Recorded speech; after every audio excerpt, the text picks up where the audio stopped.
going on, people? It's your boy Chubbie, baby. You have now tuned in to A&R Live. I need y'all to hit that subscribe button for more exclusive content and information. You dig?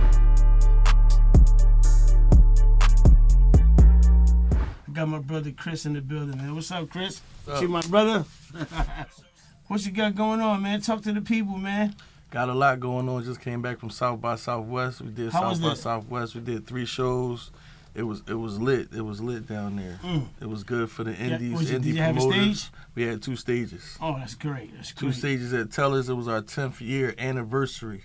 Been doing this since 2014 every year. Yeah, man. Yeah, we met years ago, man, and always kept in touch, man, and just it was always been great conversation, man. You know what I mean? So how you get started in what's the brand? Like what made you name your site hip hop since 1987? What's the name behind it? Well, I started out as a DJ in Philly, and it was a guy I met him. His name Brandon White. He was going to Temple University, so he had the site. He the founder. Yeah. It was actually a sneaker site. Oh. So when he was consulting with me, I was telling him, we mix it up with the music, and it'll take it to the next level. That was at the time when everybody was doing the sneaker stuff. Okay. So we linked up. So we started putting it together, and I started doing interviews on just the camera that I had in the house. It wasn't nothing fancy, nothing like that, and that's how we came together. So what was the interview that y'all did that made your company go viral, and was the break for hip hop since 1987? All right, it was 2 things. It was the Meek Mill's interview. It was his first exclusive interview with any blog. This was in the blog era where the websites was popping. Nah, right. 2 Dope Boys. Right, 2 Dope Boys. Yeah, SOHH, Hip Hop DX. You know what I mean? Like, This was that era. And we got an exclusive interview with Meek Mills. That went up, and then he invited us down to Deshaun Jackson, had an artist that was battling Little Snoop. Rest in peace. Oh, I remember that. Yeah. So y'all covered that footage of the battle. Yeah. And that's what really made it go up, the battle. The battle I remember that, man. Yeah. Yeah, rest in peace, my rest little in man peace, Lil Snoop, Snoop. man. That was my dog. Yeah, man, shout out Meek Mill, man. Yeah, I remember that.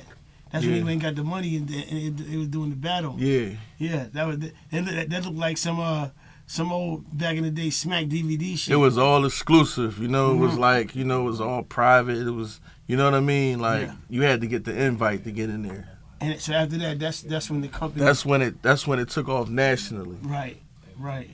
So I see, your brand, see you at the game sometimes, y'all cover sports. Yeah. Y'all be covering, I like how y'all site just covers the culture. You know what I mean? So what's next for hip hop since 1987? What's next for it? Well, hip hop, we got into the show game. So we did a lot of shows in Philly. Chief Keef, Kodak Black, Shanti, and Ja Rule. Benny the Butcher was the first to do Benny the Butcher, like his big show in Philly. And we just keeping it moving for the indie scene, because I think a lot of people underestimate the indie scene, and most of the people that I do business with or I do things with down the line, they become something in the industry.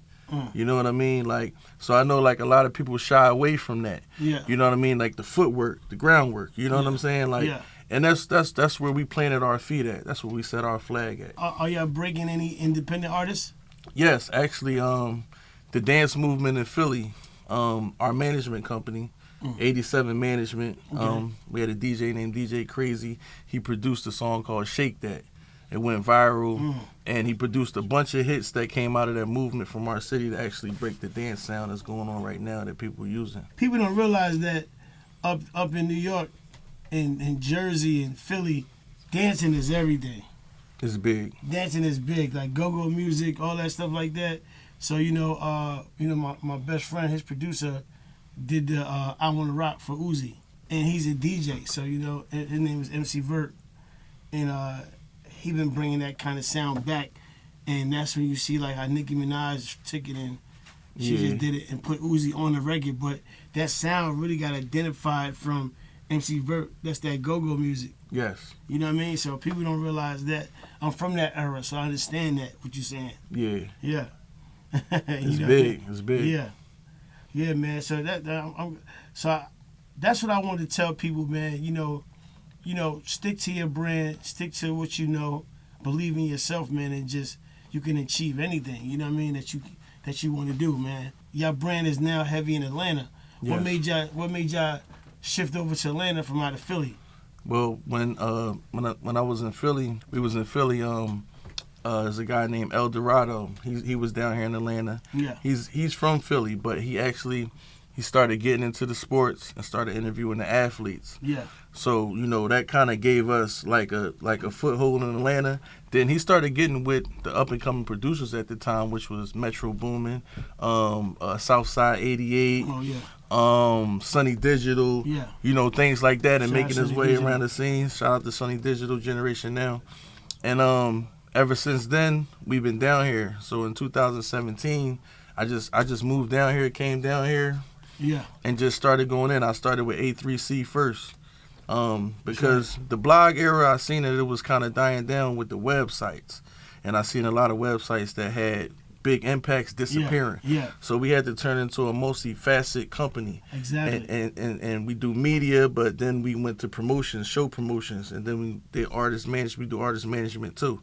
So we had to branch off to all them different things to stay in the game, because a lot of people don't want to adjust. They kind of stuck in their ways when they doing a certain. You gotta know when to shift. You gotta know when to shift around. That's You feel right. what I'm saying? And that's what we did. Yeah, man. I mean, I always like y'all site. I just like y'all. I like y'all whole movement, and that's why I wanted you to come on today, and want people to see you and understand. Like, it's young kids out there that want to get into the building their own sites and building their own brand. But people don't know the names and the science behind these names. You know what I mean? Yeah. And I just want to bring that stuff to the forefront so people understand who that person that made this. Because you're a genius. I appreciate that. Like you got to understand this. If you understand how to maneuver in this day and era through the internet, man, this internet is a monster now. So you got you your own genius, man. You building your own community.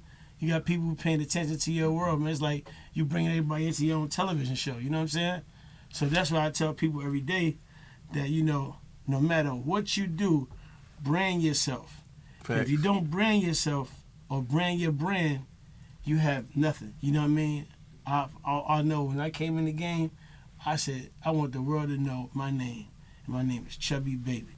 You know what I mean? So there's nobody with that name. Right. You know what I'm saying? So you like Chubbie Baby. It's only one of them. You know what I mean? So that was my thing, man. Having my own star power and bringing my energy, attracting people through my energy and how you talk to people, man. And I want to start doing a little more with your company. You know what I mean? Like collabing and whatever artists y'all working with, I want to work with them. You know what I mean? For sure. Because we're on this platform that we doing A&R Live, we find an artist, and if we like them, we're gonna put them on a compilation, and just try to push them and just give them that push that they never had before. Give them that infrastructure that they never had before. You know what I mean? So with collaborating with your company and with you and us doing things, man, we might come out with something. You know what I mean? You never know. For sure. You know what I mean? And that's solid, because it's like y'all solid, I'm solid. We know what the streets is loving. We know what the streets want. You know what I mean? That's another thing. Y'all got street credibility. Right. That's another thing that people don't pay attention to. Like, if the streets fucking with you, then you good. If the streets ain't fucking with you, then man, your shit, that's some bullshit. You know what I mean? Yeah, that's a fact. Yeah, man. What you think about the next state in hip hop? Like, how you seeing the game right now? I feel like, the Grammys just passed, right? So, a lot of people be tripping off the award shows. I feel like hip-hop done expanded so much now that we need sub-genres in hip-hop. Just like rock got sub-genres, right. Electric rock, this rock, you know what I mean? Like other genres got sub-genres. I think it's time for hip-hop to do that. That way people can be in the right categories when we do these award shows. Right. You know what I'm saying? It's like Travis Scott and Nas shouldn't be in the same category. You know what I mean? It should be different categories for the different types of music, because we actually created so many genres in hip-hop, they're not getting acknowledged. You know what I Right. mean? They just keep putting it hip hop, R&B, and they just putting it in one category. When we done created so many different genres in hip hop that people, they compare people and they get mad and say, "Oh, Little Uzi can't get compared to, Jay-Z or whatever." But him and Jay-Z shouldn't be in the same category. Right. They should have different categories for them because even though they make hip hop, they make different kinds of music. They hit different kinds of hip hop. You feel what I'm saying? Yeah. And I think that's the direction where we going because we created so many of these subgenres in hip hop. They just not getting acknowledged, and that's where I think the award shows and stuff like that be having people tight. Yeah. Yeah, man. I mean, artists want their flowers, man. Like that's why I built this platform because I said I've done so many things for the music business and don't get the flowers for it, right? Yeah. So I said, cool, man. I take my flowers. Right. I don't need their flowers. I'm gonna take them. Right. You know what I'm saying? Take my flowers, man. And shit, man. Forget the delivery fee. Yeah. You know what I'm saying? I'm gonna take mine. You know what I mean? Taking back what I've done. You know what I mean? And I had seen something. I be reading the comments now, and it's funny. I never reached to read comments, but I read the comments last week, and about because I did it was a clip we had about me and Gucci Man, and had an incident, and a guy that was involved in the incident, shit, I didn't know who he was, and I was like, I said I'll back my hand out on him, but to protect myself, not to hurt nobody, right? And they was like, oh, that's cap. And I just wanted to tell people, if I said it, I did it. If I said it, I meant it. I didn't get this far by, just lying or just making things up. I can't make up my life. It's just a real movie. You know what I mean? Like, what I've done, I've done. That's it. You know what I mean? So, if it is what it is, if not, man, hey, man, you don't like it, that's you. I can't make up history. You know what I'm saying? But I just had to, elaborate on that real quick with you because, like, these blogs that get you twisted up. Yeah, that's a fact. You know what I mean? And I'm trying to find balance with this, right? Because I don't really want to get into the gossip on my page, on the stuff I'm doing. I just want to uplift the artists. I want to have the platform for them to let them understand we here for them. Talk your shit, man. Explain what you've done. You know what I mean? It's like in the NBA. You're in the court, it's all love. But when you go to that interview room, when you lose or you win, you got to be prepared for all the bullshit that come with it. Right? Yeah, that's a fact. You know what I mean? Them interview guys, they ain't got no chill. Right, that's a fact. You know what I'm saying? For real, man. So what's some advice you could get the people out there that's paying attention? Artists or just whoever. It's all kind of people that's watching us, man. With this music business, what I learned is, you gotta love it to stay in it because, you're gonna get, everybody's great when it's the honeymoon, you know what I mean? But when it's time to buckle down, who's really there. In this music industry, you're going to get heartbreak. You're going to get success, right. Massive success. You're going to have high times. And you're going to have them times where, you got to buckle down and figure out what's next. Because that's what it's all about, figuring out what's next. Because things change so fast in this that you can't really call it on what's next. You just gotta stay down. You gotta stay creative because a lot of times, see, guys like us behind the scenes, they don't look at us as creatives. Right. But we gotta create new stuff to survive, and our job is to help. People. We help artists. We are here to support. We are here. No label, no manager wants to see anything that they attach themselves to fail. Right. That's the myth for everything. Right. And a lot of artists that come in that's new, that's talented, they got trust issues because they might have seen people's story. But sometimes the story ain't what is all cracked up to be. Sometimes, the artist messed up. Maybe they got that advance and they spent it. You know what I mean? And and ain't no money coming in because they didn't get out and put more work in. Once you get your deal and everything, that's when the real work comes in. That's when you really got to turn up. That's when you really got to be focused. You can't fall back and, take care of everybody and try to do everything. That's when you hit the go button. Yeah, that's when you hit the go button. You know what I'm saying? That goes to my question that I wanted to ask you. I'm glad you hit these points. This is my last question for you before we get out of here. I want to know, what is your A&R process? Tell the people, what is your A&R process when it comes to the music business? When I deal with an artist? Yeah. When I deal with an artist, the first thing I do, I got to vet them. So I got to test them because I can't mess with an artist that don't love it. They have to love music. They have to want to do this. My first question always to them is, you know, when your list of priorities in life, where is music? Is it 1, 2, 3? Which one is it on your list of priorities? Right. You know what I mean? Right. A lot of them, you know, they can't answer the question. You know what I mean? You can say, yeah, family's first. You know what I mean? Then this is second. Yeah. And then music is my third priority. And I tell them all the time, I said, the people that work with you, they prioritize your music as you prioritize it. Exactly. If it's your number one priority, then the people that work around you are going to make you their number one priority. They're going to work off of your energy. If your energy is not there, then they're not going to move faster than you. That's right. Because you are the head. So you gotta hear that, right? You are the head. The artist, you are the head. When you don't want to do stuff and you don't want to move, and you know, that makes your team and the people around you, they get discouraged and they start moving on to other stuff that they feel like may be more beneficial to their life. That's right. So you have to be the inspiration for people that want to work with you, because guys like us behind the scenes, we get into it, we don't get no upfront money most of the time. Nah. Most of the time, 90% of the time, we doing it off of faith. We doing it off of eye test. We doing it off of expertise. We doing it off of inspiration. Like, we might be inspired by the artist. That's right. If we're not inspired and we don't have that energy, then it kind of fades off. And you want to get people when you got the attention. So when you got the attention, that's when you want to go hard. That's when you want to do. You don't want to come back 2 years later and say, yo, I learned my lesson. I was young. I didn't understand then. Well, then you got to figure it out then to make people believers again. They're not just going to jump back in the mix and do what they was doing for you prior to that. So when you get them opportunities, they don't always spin a block. You got to take them. You got to be aggressive with your opportunities, and you got to make it happen. He broke it. Man, Chris, you broke that shit down. It's real. I like how you broke that down, man. That was my boy Chris from Hip Hop 1987 A&R process, man. That's what we look for. These kind of things in the artist. So y'all want to know why we ain't spending money on y'all? It's because we don't see it. Yeah, a lot of times is the money, but also but artists and producers, because I've managed producers and got them pub deals and things like that. Right. What they don't understand is our time is valuable. We can't buy that back. We can't get them years back.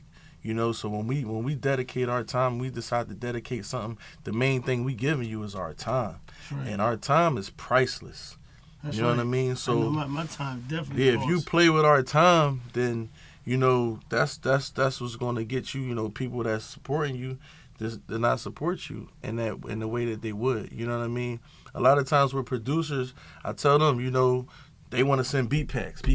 Send out beat packs. I said, no, you got to get up, get your ass up, and you got to scrape your money up, whatever, and you got to go to these places. That's right.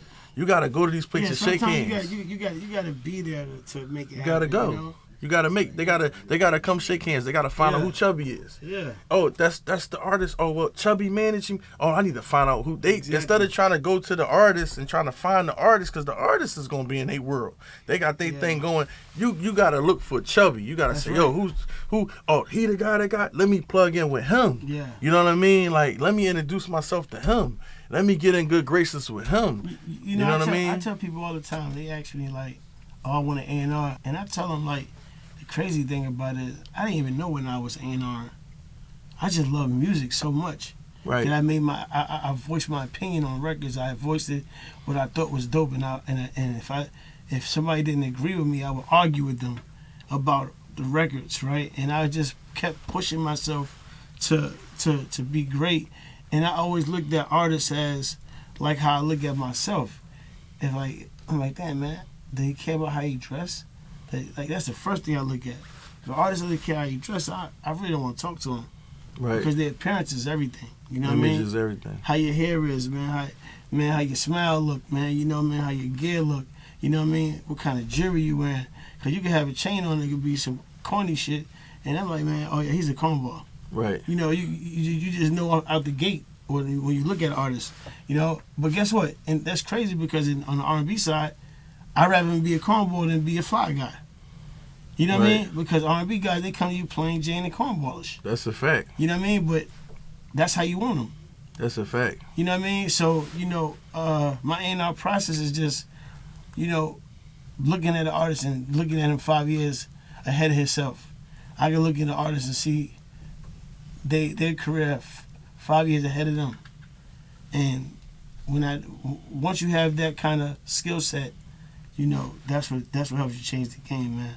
So I wanted to tell you, man, thanks for coming by, man. Like, you know, man, this is a great, I appreciate the invite. Great show, man. And I'm glad you came over here, man, and you know, talk to the people, man. Because yeah, I appreciate the invite. I admire your journey because I remember seeing you on DVDs. This is 20-some years later now. I remember seeing you with Dipset, and it, like your ear working with Dipset, then coming down south and working with it down. That show versatility in your ear. Man, you know that you know your music. You can do any genre. I tell people that's the hardest shit I ever did in my life. You know that I never really talk about it that much, but that transitioning from being up north to coming down here to the south and working with these guys, I gotta hand it to them.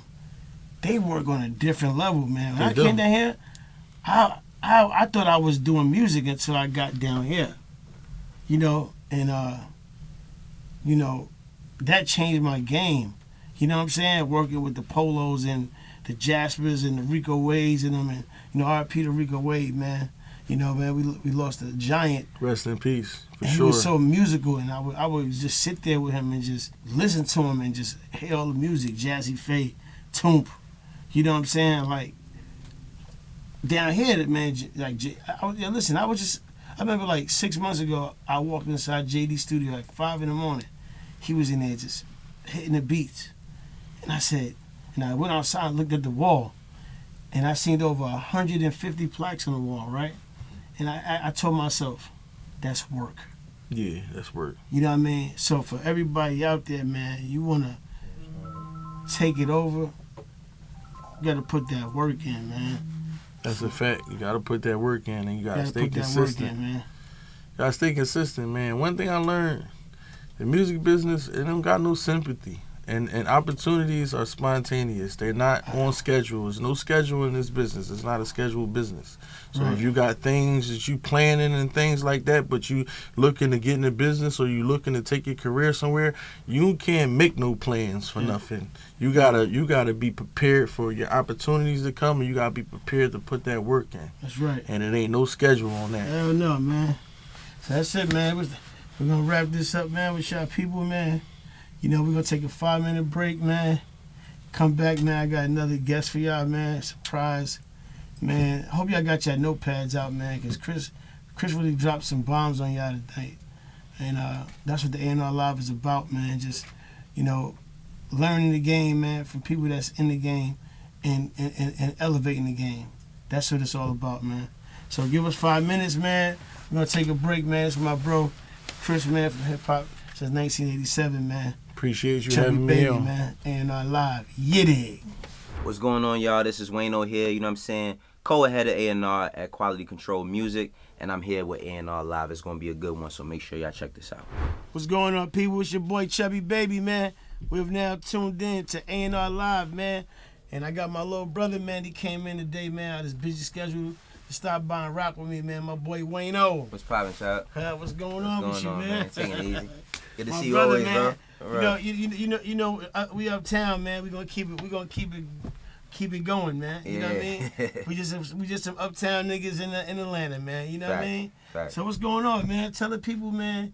You know, this platform is about people like us that's behind the scene. Mm-hmm. You know what I mean? That's moving and shaking and helping the culture, man. You know, and I value like your words and stuff, man, and how you talk about the game, man. Yeah. You know what I mean? Like when I see that, I be like, you know what? We did right by what we've done, you know, with our cockiness and, you know, our confidence in Harlem and the Bronx, and just bringing that energy, you know, with the set, and, you know, open the doors for all of us through our boroughs, you know what I mean, and making stuff happen. Yeah. So, you know what I mean, like, you know, for you, man, you know, people start seeing you out of nowhere, but they don't know how you got there. So, that's you know a what I fact. mean? People don't ever pay attention to the process. So, you know what I mean? Just tell people, like, where you from, you know, well, and how you got in the game. I'm from the Bronx and Harlem, you know what I mean? I migrated to the Bronx when I was 12 years old. That's why I became a man at, you feel me? So most people know me for being from Harlem, but I'm a Bronx baby. I'm a Bronx kid. You feel me? Right. But aside from that, like just my way I got into the game. You know, the conversation is a little different for me because I am behind the scenes, but I'm on the scene too because I'm in front of the camera a lot. My journey, you know, it started, I say, like in the mailroom. I mean, before I got into the mailroom, I kind of had an understanding of what I wanted to do. I didn't really know what I wanted to do. It was like, you know, growing up in Harlem, I seen everybody from Mace to Cam and them and Jim and them to DMX. Like, I remember when Dark and Hell is Hot came out, like, DMX was on 135th and 8th every day. And, like, my wife from over there. So, it was like, when I was a kid, I was just over there chilling every day, you know, DNY. Like, it was so much inspiration growing up in Harlem, getting to see so many people come through the town. And when I seen the movie Backstage, that's when I knew I wanted to do something. You feel me? I knew I wanted to do something. But also, I got to shout out, like, you know, Dame Grease, you know, everything Vacant Lot, you know what I mean? Watching what he did, you know what I mean, in the town as a kid. It inspired me, and it just made me say, like, I got to figure out some sort of footing in music. And when I seen the movie Backstage, it was like, that was the first time I seen, like, Ty, Lenny S, and Skane and all. I always big up Skane. And seeing all of them was like, for real, that's my dog, you know what I mean? But seeing them was like, being a 17-year-old kid, seeing Backstage the movie, it was like, damn, like, I don't know what them brothers do, but maybe I could do that. Like, maybe I could figure it out. And then I got a job, you know, working in the mailroom at 825 8th Avenue, you know where that's at. Yeah, hell yeah. And, you know what I mean, starting in the mailroom and, you know, grinding, man. Like, I remember my boss, she told me that I was never going to make it upstairs. What? Yeah, she told me this old Guyanese lady, man. She told me, and I think it's just wrong to tell any kid that they can't do something at 18 years old, 17, 18. And she told me I wasn't going to make it. So the first day I got the job, you know, I think Young Chris was there. I was like, give me a rock chain. You know what I mean? Put his rock chain on. I went down to the mailroom. And I was like, you said I wasn't going to make it upstairs, right? You said, like, well, you know when you get that universal ID? Yeah. So it's like, you know, just, I mean, I skipped over a lot, but I grinded my way from the basement upstairs to the 29th floor to working at Rockefeller. And if you know you was on that 29th floor, when we was over there, oh, nah, y'all was it was a movie, man. It's so crazy that I just, like, y'all know me from being a kid, bro. It's like y'all still getting to see me because I was so young at that time and, like, coming, like, y'all was young men. You know what I mean? You, like, Sherry. Yeah, Sherry, You know Emmanuel, what I mean? Latrice. You know what I mean? That was young Rockefeller right there, Facts. man. You know what I'm saying?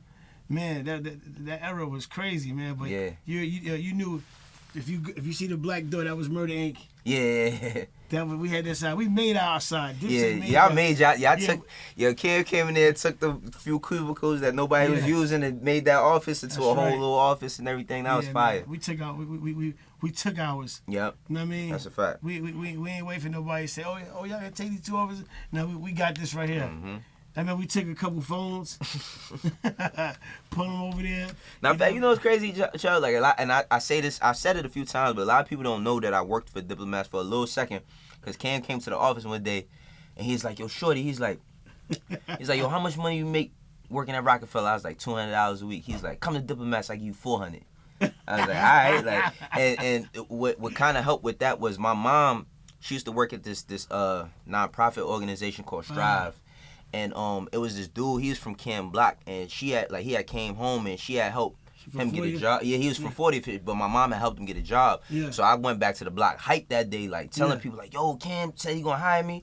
So he was like, he really told you that? I'm like, yeah. He called Cam like, yo, he's like, you know, sure that you said you gonna hire me? Like, yeah. He like, yo, his mom helped me, you know what I mean, when I came home. He like, yo, make sure that you take care of him. Wow. You know what I mean? And like 3 weeks later, Cam had called me, and I was burning what was it, the Dipset Volume 2 CD with him and Jim on the front, the Paid in Full cover? Yeah. I was burning that in his crib in Jersey for a little minute. Wow, we were using the crib in Jersey? Yeah, I was in there. And what was crazy is, like, Cam, remember when he got locked up? Yeah. He had got locked up, and I hadn't seen him for a minute, and every time I was trying to get my money, it was like, yo, call the business manager, but the business manager was spinning me. So one day I seen Cam in the office, and I asked him, I was like, yo, bro, I was like, I never got paid. He's like, how much money I owe you? I was like 2 weeks worth of paper. Like, he went in his pocket, pulled out, and I gave me $800. Like, you know what I mean? I'm forever grateful to Cam for that. Yeah, Cam, if you watching, man, you see this right here, man. Like, you just never know who you helping on the way up, man. You know what I mean? It's a lot of people like that, like, you know, Yams. You know what I mean? Like Yams and A$AP Rocky and all them guys. They used to be at Duke the Guardhouse, like, you know, just in Karen Civil. Yeah, you know what I mean? Like, you know, that was the crew. You know what I mean? So, and just to see all them people, like, how they would just flourish off of the Dipset brand. Even myself, like, you know what I mean? Like, look at me, like I'm here today, and I'm a diplomat, like Fact. you know what I mean, like we still here. So Cam always be telling people like, man, you don't see Chubbie, you don't see look at Jim, you don't see Joel's. Shit, all my people, they still moving, man. Nah, facts. You know facts, what I mean? man. And that's the the best thing I could have did, right? I felt good about, and I want to explain to you is when I had Drake bring the boys out at the Apollo. Mm. You know what I mean? Yeah, that was fire. I said, Drake, man, you can't do the Apollo without bringing Dipset out. Mm-hmm. I said, you can't do it. And he said, you know what, Chubbie, you're right. And we brung Dipset out. Jeff Hamilton did the signature jacket. Yeah, that was fire. I mean? Now that was a whole seeing it, I was down here, so seeing it, I wish I could have been home for that, but like seeing it was just amazing. Like, because I remember like, man, I remember going to K Slade Day and seeing Cam playing in the tournament. I got pictures of Cam playing in the tournament like during SDE days. You know what I mean? Yeah. And just seeing like what y'all turned Dipset into. You know what I'm saying? Like me and Jewels, we actually went to the same junior high school. We went to Joan of Arc. You know what I mean? That's crazy, man. Mm-hmm. Yeah, man. So, like, what books you was into as like coming up as a kid? You ever been into like books, man? Yeah. Well, Beanie Siegel made me read. I always credit him for that. Well, not as a very, very young kid, but in my teen years when I was around everything, like he made me. I started working with Beans, and he made me read certain books. Like he made me read 48 Laws of Power. Of course, I became Muslim being around them, so I read 48 Laws of Power, Art of War, like a lot of those books. Uncle Tom's Cabin. Like I read a lot of books about like how to strategize. One of my favorite books, I got this a little bit later, but it's called The Way to a Meaningful Life. It's like teachings from the Dalai Lama and stuff, and it just taught me a lot about like karma, how you treat people, from everything from a person to an ant. You know what I mean? That's hard. That right there lets you know how your character is. Yeah. You know what I mean? Facts. I tell people all the time, man, if you read books, right, and it elevates the brain, man, it gives you a better, a better persona of the person. You know what I mean? Yeah. Like how you are. You know what I mean? So quick thing is like, how you end up doing like the everyday struggle thing when you started that? So that happened, I mean, bro, like being in media was not on my bucket list. It was nothing I never had in my future. Because I always want, like, I came up around so many people that was getting money that everybody didn't know about. Right. So it's like that's what I wanted to be. And I was managing Dave East for a minute, and then shout out to Dave East, shout out to my brother Dave, man, for real. DJ Radio brought me Dave East. Yeah, Radio, hell yeah. And like when me and East like we had split our ways or whatever, I was just like kind of figuring out like my next things. And Nadeska, who was the moderator, she was the producer and the moderator on Everyday Struggle. She used to work at MTV, and she had interviewed East a few times, so I had a good relationship with her. Yeah. And then one day I just was watching Everyday Struggle as a fan, you know what I mean? And she was on there with Star. They was going back and forth about something, and I texted her. I was like, yeah, Nadeska, talk your shit. And then like maybe a week or two later, she texted me and was like, yo, I'm such a bad friend. She was like, you should come to the show and debate with us one day. And I'm like, all right. Like, I didn't think nothing of it. You know what I mean? I went to the show, and after we did the first episode, they was like, yo, that's the most fun we had since Joe was here. And I was like, all right. Like, I didn't think nothing of it. And when I got back home, like, she had hit me up, her and the producer, what was it? I think his name was Chubb. Yeah, Chubb. They had hit me up, and they was like, yo, would you come back on the show? And I'm like, I couldn't understand it, bro. Like, I really didn't understand it. Like, I didn't even know that people got paid for doing that. Like, I mean, I knew people got paid, but I didn't know like the scale or what it was. And then when they just started telling me what they was gonna pay me to be an extra guest, and they was gonna send a car to my crib, I'm like, hell yeah. I talk too much. Y'all gonna have to pay me to shut up. Like, you feel me? So it was right. Yeah. So it's like I did that, and even when I did that, I consulted a lot of people that was like my peers in the music industry that was, A&Rs and stuff, and I asked them, should I do it? And they was like, yeah. And then I didn't know nothing about, I didn't know that was how to entertain. I just like, all right, I'm going to do what I do in the barbershop. Like when I be in the barbershop and I just be chilling with my homies, like after I get my cut for 2 hours, like I'm going to just do that. Yeah. Let me tell you something. That platform right there put you in another realm. Mm-hmm. You know what I'm saying? And when I seen you up there doing that, I was like, I said, Wayno talking that real uptown shit to these niggas. No, facts, man. You know what I mean? But you giving it to them real, man. So from right there, now you diverted into the A&R lane. Mm-hmm. You know what I mean? What made you take on that responsibility, being an A&R? Because that's an option that you have to ask yourself, should I do this or? Yeah. Can I do this? I say, Trev, like when I was at Rockefeller, I was doing A&R, but I didn't know anything about business. That's right. That's you know the what I mean? key. I didn't know nothing about business. It's just like I thought it was cool enough. I thought like me being an A&R as a teenager, I thought it's like, all right, I'm still just living with my moms. You know what I mean? Right. So I was like, all right, if I can make me a couple dollars, maybe get out my mom crib, I get me a couple girls off there. Like that's how my mindset was. You know what I'm saying? I was trying to do music through that whole tenure, but it just I was, you know, I'm not gonna say I was failing. I was just shooting and it wasn't landing. Right. You know what I mean? I managed different artists and all of that, and what helped me. Shit wasn't sticking. Yeah, it's like what helped me. I ain't gonna front. Like East helped me in a lot of ways than one. Even when it came to A&R, cause like when I started working with East, I would like give him. I would like line up certain things with him. Like all right, look, I got a relationship with DJ Drama. That's my man. You know what I mean? Like bring him down to Atlanta. Like when we down at what's that, Mean Streets, working on, I think it was our second project with Mass Appeal. Uzi's working on Love Is Rage. So him and Uzi got their relationship. Then like G Herbo. So like East was good at like getting in the rooms because of his talent. But then it was like what I was good at was like curating once we got into the room. So I was creating records with him and all of that. And you know, I had a background in A&R from working with State Property and all of that. That's right. The opportunity arose. There was a few labels that wanted to hire me, but Asylum had came into the picture, and you know, Asylum had Asylum, man. I gave them one of their biggest songs in the ever. Touch It or Not. Me too. I gave them a whole lot of choppers with Sada Baby and Nicki Minaj. You know what I mean? So we got that in common. You feel me? Yeah, Todd, Joey. You know what I mean? They still owe me a couple dollars. You know what I mean? But facts for shit, man. I started doing that, and then like even the everyday struggle thing. That's how I got the QC. You know what I mean? Yeah, man. So the QC thing, man. You know, shout out to QC, man. Coach and P, my brothers, man. You know, working there, that's a challenge. You know, going over to A&R at a big giant company like that, that has so much success. Right. You know what I mean? So for somebody like you, but you came from companies that had success already, so you understand. Like you worked at Rockefeller. Oh yeah. You can work at Rockefeller. You can work any fucking way. I don't give a fuck how you look at it, because that was the hooded shit.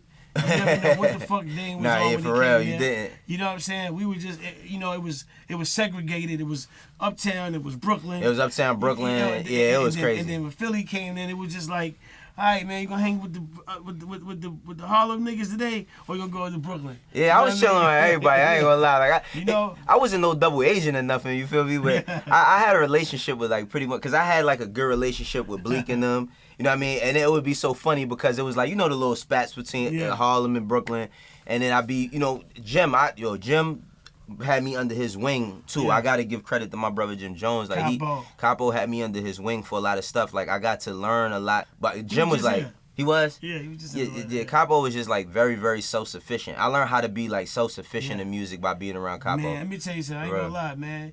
You know, when Jim got the job at Warner, man, we fucked they budget up. I could only imagine. Y'all was wild. Man, listen, I remember Yandy called me one day, was like, Chubbie, how did you book 11 flights? I was just like, I didn't know. You know what I mean? Shit, I booked 11 flights. Man, Kevin Lyles came in and said, Jim, I don't know what you and Chubbie got going on over there. He said, but y'all already spent $300-some thousand on travel. Yeah, bro. Man, we was on first class flights. Man, you couldn't tell us nothing. Man, I mean, one day me and Jim flew from LA to Miami, back to New York, first class. I'm booking anything first class. First class, everything. That's crazy. Yeah, man, no comfort plus at all. I think Kevin Lyles gave Jim the pink slip, man. I think a year later, he was like, you gotta go. Yeah, you know man. what I mean? You know, but that was a good process for us, though. You know, we had some fun over there, man.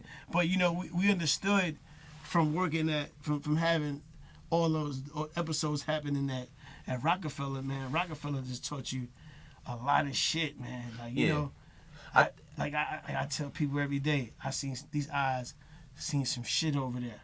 No, facts. You know what I mean? And that's what makes me who I am today, because when you're around greatness, man, you know, you want to be great.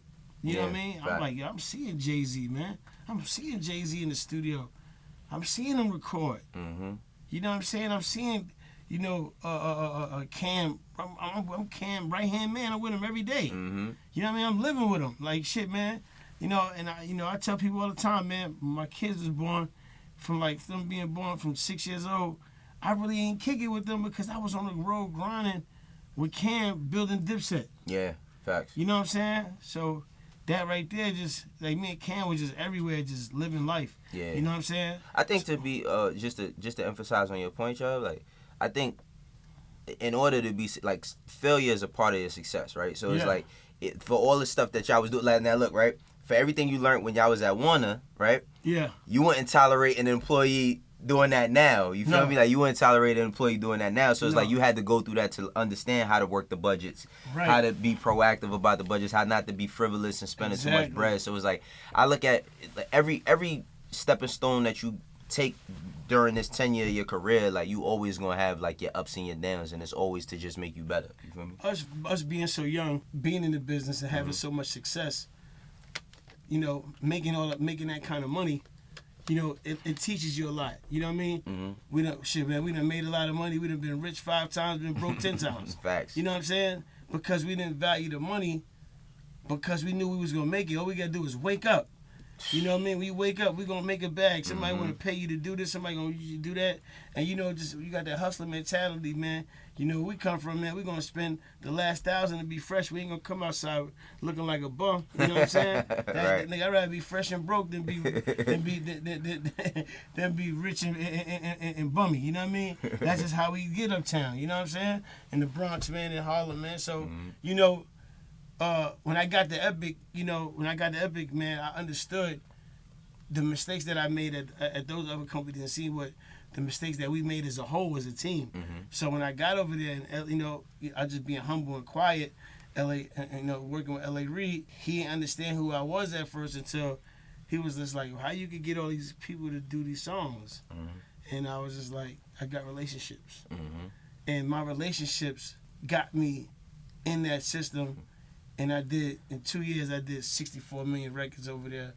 You know what I mean? I got a Grammy out of it. You know what I mean? And I changed the game. I took Gucci Mane and put him on a pop record and got him a Grammy. You know what I'm saying?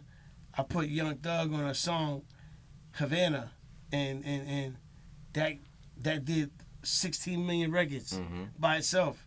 But when I was telling them, giving them the vision, they didn't understand. But I was like, look. These guys are rock stars in our world. If you intertwine them with the pop world, it's going to work. It's going to work. These guys are colorful. Right. They say, what you mean by colorful? I say colorful artists to me is artists that you could just put them in any situation and they're going to look like a star. You know what I mean? And when I did those songs, putting Ty Dolla $ign on Work From Home, that changed Fifth Harmony's whole life. Yeah. You know what I'm saying? And then, you know, just doing one of the biggest albums, I look at it like I did, you know, I didn't get a chance to do Watch the Throne, and I'd be jealous of Boo all the time. I'd be like, Boo, you fucking motherfucker. Because you A&R Watch the Throne, nigga. Yeah, You A&R Jay-Z and Kanye. That makes him grand A&R. Yeah, always, that's peak. That's crazy. So I always tell him that, man, like, you grand A&R, bruh, because you know you did some shit that motherfuckers ain't do, right? But I can tell people, I brag about it because I said, shit, man, I did What a Time to Be Alive. In the midst of all the stuff that's going on, shit, I did that album. Yeah. I had Future and Drake on the same song. No matter what's going on now, I got that in my history books, right, on Epic. You know what I mean? Yeah. And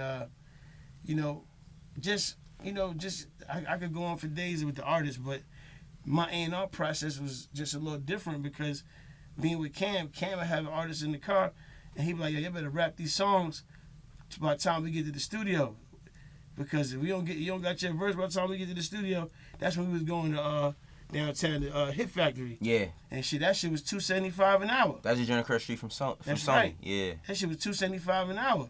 So Cam like, yo, y'all ain't got them verses together, man. Y'all ain't getting on no songs. Right. And me and Jewels would be in the car rapping to each other, sparring. You know what I mean? And I was a good sparrer.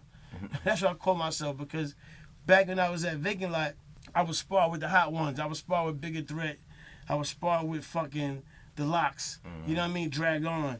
Like, You know what I mean? It's crazy because Grease was supposed to come do the show tonight. Oh, for real? Yeah, but he couldn't make it.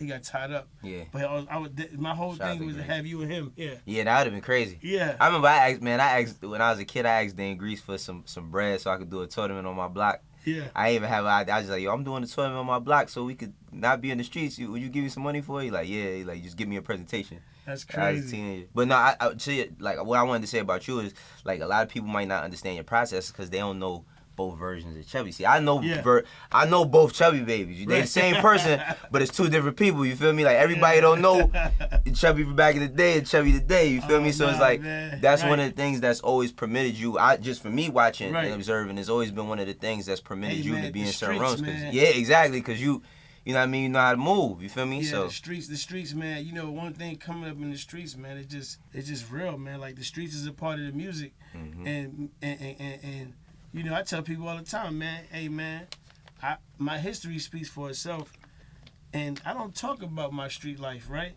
Cause I was never proud of being in the streets, right? I was just telling my man this the other day, right? I was like, when I go to the Bronx, I don't go to my block. I said, why? Why go to the block where I've done so much bad? Yeah. So much. It just brings back so many bad memories and so much dirt, you know? I told people, I mean, one time we was playing two-hand touch football. I was like fucking maybe 11 years old, right? And my brother got shot in front of the building. He got into a shootout with a guy. I'm 11 years old. I run out there and cover him while he shot. You know, I've been shot at on my block. And the crazy thing about it is, I knew God was with me because my bro Q, he got shot. But I look at my shirt, I got 2 bullet holes through my shirt. And they was right here, like, by my stomach.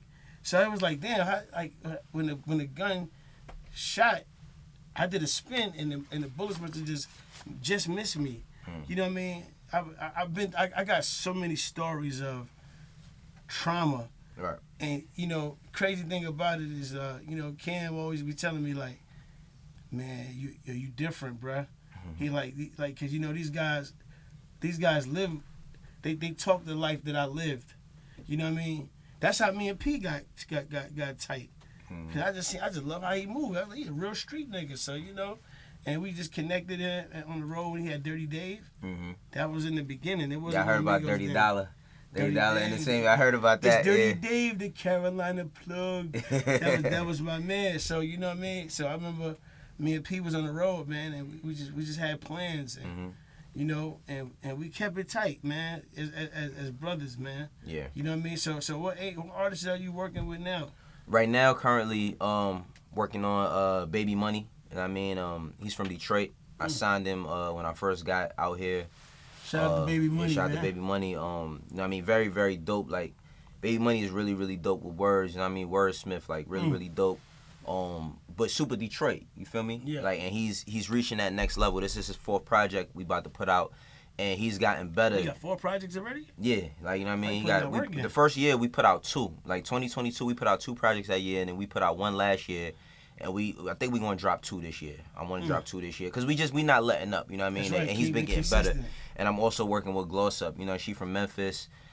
She came from that whole Hit Kid camp, you know, all of that, Glorilla and all of them. And with this project that she's working on, you know, it's more condensed. It's less music, but it's more focused. You know what I'm saying? This is the first project I got to work on with her. So I just been like super focused on her, and I co-manage her as well with my partner Tati. So I just been, and I still work with Duke Deuce. You know what I mean? Even though he's not on QC anymore, like I still. Oh, that's the dude that be doing the dances. Yeah. Right? I still work like with that him. nigga. He just was in Japan, man. Like he just that shit done took him all the way to Japan. Yeah, we working on some stuff too. I met him one time, and I told him, I said, "Yo, dog, you got that crunk shit down packed." Yeah. I like that kid, man. No, facts. That's dope. So you manage him too? Yeah. Co-manage him with Tati as well. Yeah. So what's the challenge for you now, like as A&R? Cause I know they depend on you to do a lot with them. They got your lot, their lives in your hands, right? Their careers. You know what I mean? So like, what's like some of the things you see in them that you could be like, well, that's what keeps me driving to help them.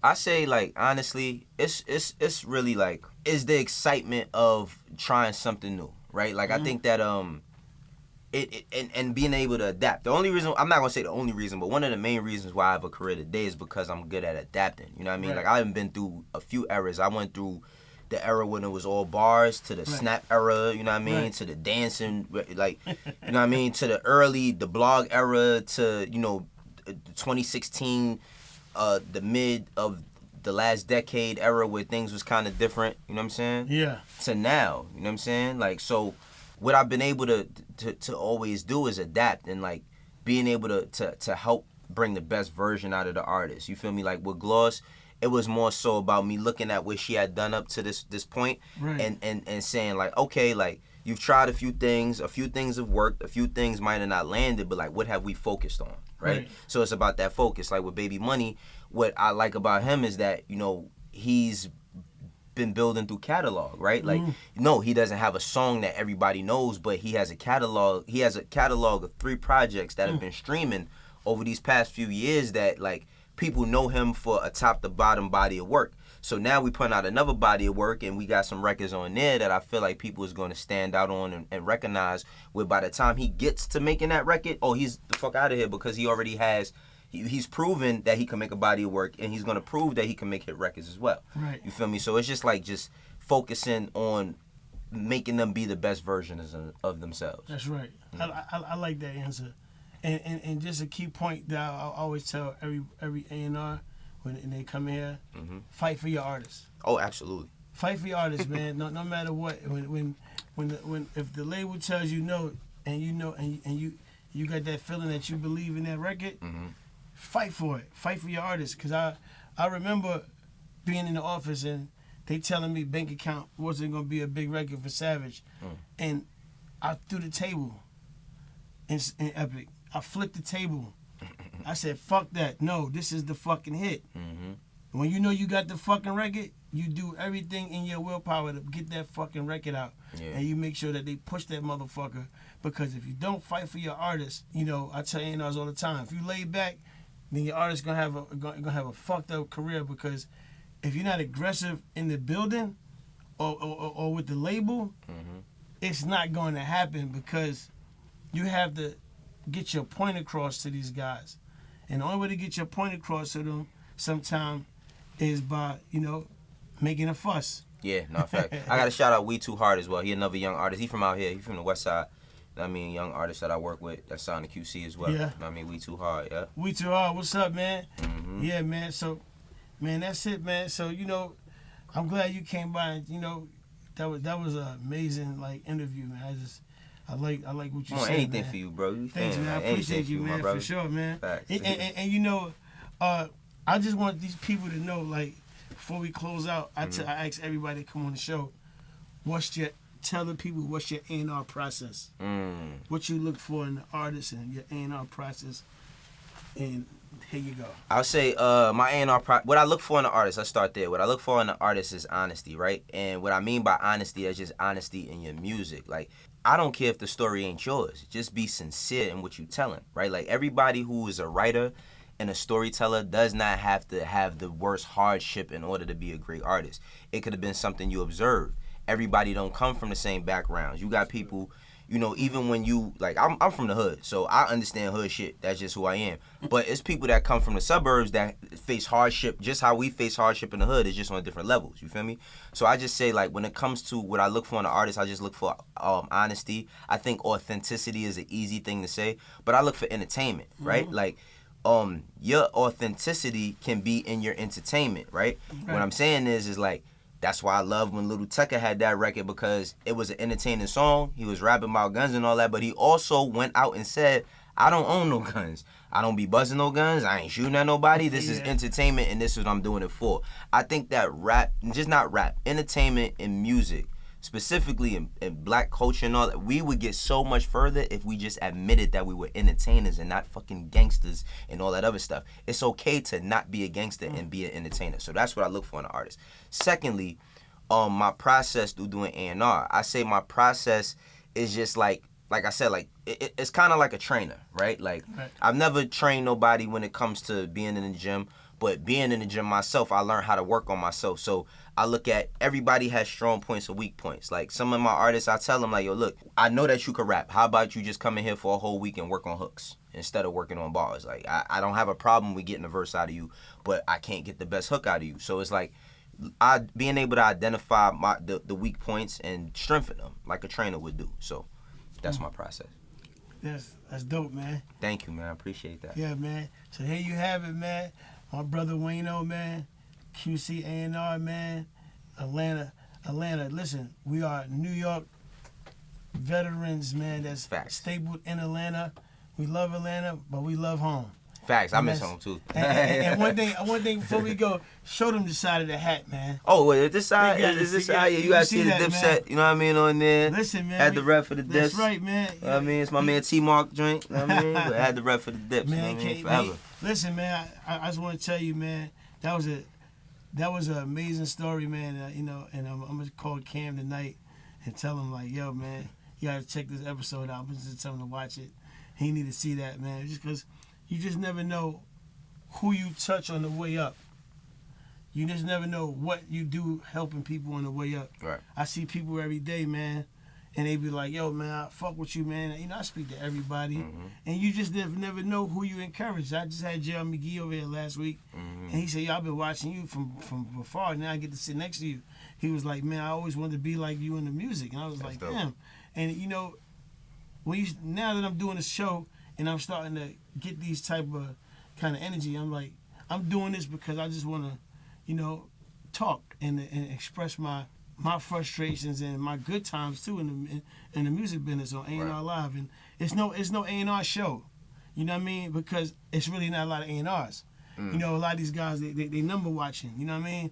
They never discovered the artist. They never really found the artist to put artists out. They never put it all on the table to blow their artists up, you know what I mean?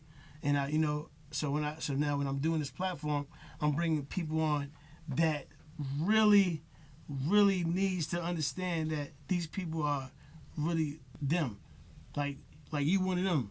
Thank you, brother. I appreciate when that. I look That at means you, a lot. I really just be like, damn, man, I fucks with Wayno, man. That's how I learned from the best, man. Yeah. I learned from the best. Man. You know what I mean? So I just love what you're doing. I'm here to support you, man. Thank you. And any artist that you got, man, you got me to help you, or whatever it is, man. You know, for two things for sure. Me and you family, and QC's my family to the end. You know what I mean? They know I do whatever for them. I've been there for their first artists to now. Yeah. You know what I mean? So you know, it's always gonna be love, man. My brother. Man, love you, brother. Love you too, bro. For real, man. Thank you, man. You know what I mean? So here you go, man. My bro Wayno, man. QC A&R, man. You know what's going on, man. It's A&R Live. And now we're about to tune off. We'll be back in 5 minutes. So stay in your seats. Go get you some water or something. What up, it's your boy DJ Infamous. Talk to me. And I'm on the #1 show. That's right, I said it. The #1 show. A&R Live with my brother Chubbie, baby. Chubbie! Let's get it. I got my motherfucking brother, man. Ain't no Chubbie baby without DJ Infamous. Talk to me. Yeah, man. This is A&R Live, episode 6, man. And I got the guy with me, man. The guy. You know what I mean? Inf, man. What's up, man? What's up, G? What's good? going on, man? Yeah, man. I can't complain, man. You know. Man, so this is A&R Live, man. This Yes. is you know, for the people that's behind the scenes that been moving and shaking and baking, man. And I want to say this. This is definitely needed. Yes. Definitely needed. Yes. Definitely needed, especially coming from you, Chubbie, because, you know, your experience in the game, you've been around a long time, bro. Yes, you know, thank you you. put a lot of work in. And, Yes. you know, I'm going to say there's no DJ Infamous without Chubbie, baby. Thank you, brother. You feel me? I appreciate you. And I love you. I stand on that. You know what I'm saying? You was definitely a part of my journey from beginning to even currently. You know what I'm saying? Yes. And a lot of the stuff that we started with will never be erased, never be duplicated.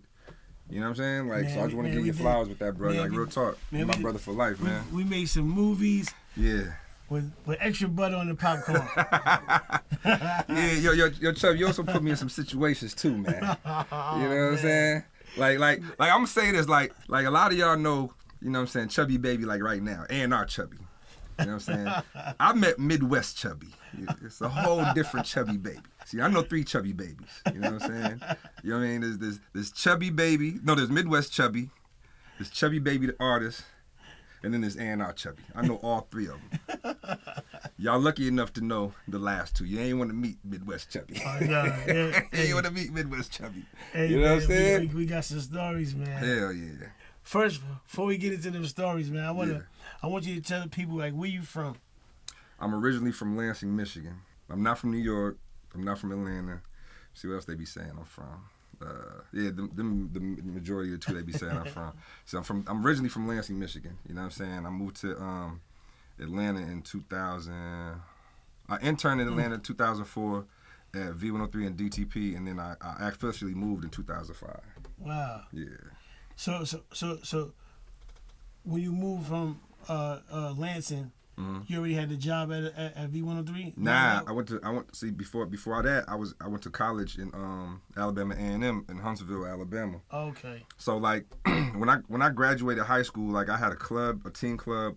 I was on the radio. I was infamous in high school already. So like I used to go to class and people be like, "Yo, infamous, yo, can I get a discount in the club this weekend? Yo, can I get a shout out on the radio?" So I was that already. So then, you know what I'm saying, like my moms, shout out to my moms too, just always having a bigger picture. Shout out Miss Donald, man. Yeah, man. She was like, "Yo, you should go away." I was like, "Mom, I'm the man. Like, I'm doing Michigan State party. Yo, shout out to Mateen Cleaves. I'm doing all the Michigan State parties. Right. At 18 years old, I'm on the radio, got teen club. You know what I'm saying? At 18 years old, I'm making like $500 a week. Oh, yeah. You know what I'm saying? Right. Like, I'm fresh. You feel me? Like, I'm doing it. Mama, I ain't going nowhere. Like, this, you know, this. She was like, "Can you do it again?" Huh. Your mom put you up for the challenge. Yeah, and I was like, "Mama, I ain't trying to go to college. Like, I ain't, like, what I'm gonna go get a degree to be infamous." Like, you know what I'm saying? Right. But she was like, "But can you do it again?" And when my mom challenged me like that, you know, I was cocky at that time. And I'm like, "Hell yeah, I can do it anywhere I want." So moved to Alabama. You know what I'm saying? My freshman year, met DJ Efeezy. We had first hour together. You know what I'm saying? Me, him, and then I did it again. Got to college, got on the radio, not the college radio, the real radio.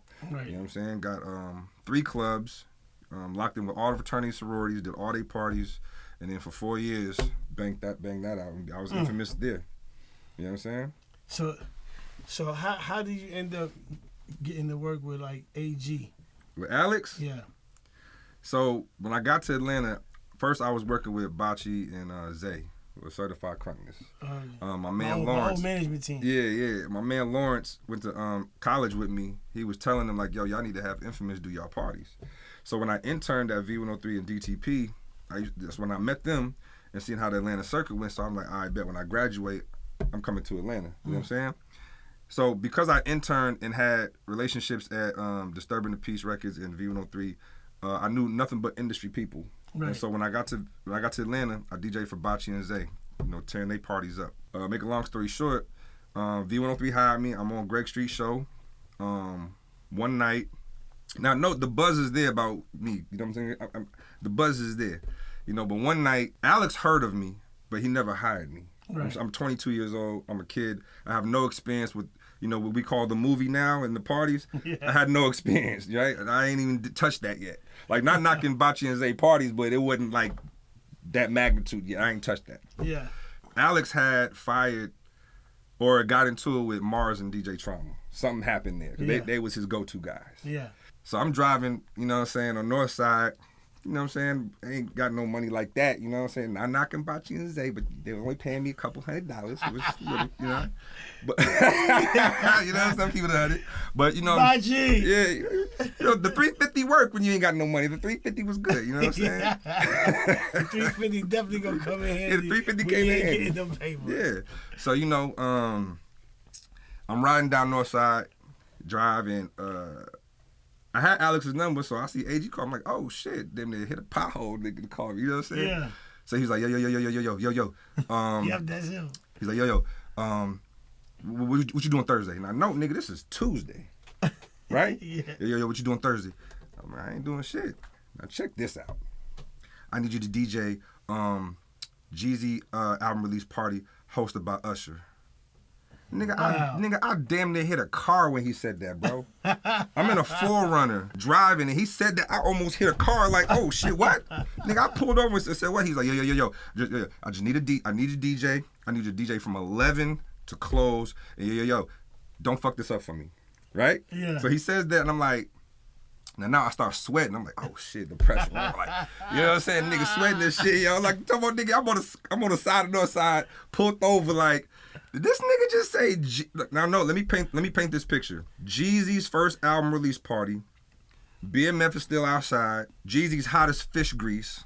Usher just sold 10 million records. And it's an all-black party.